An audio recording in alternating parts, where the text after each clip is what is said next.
Welcome back to another technical deep dive here in the debug zone.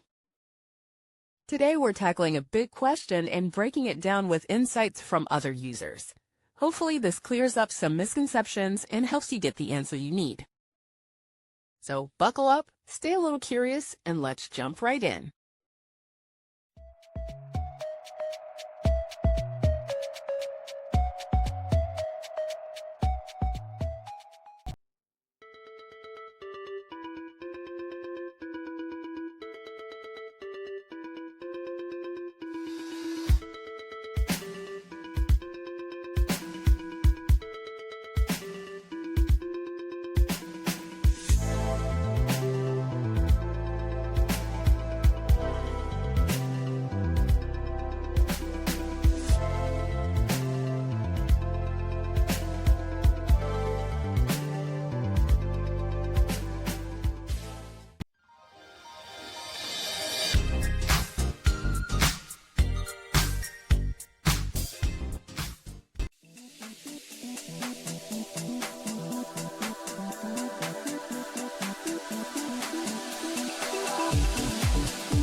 And that's a wrap.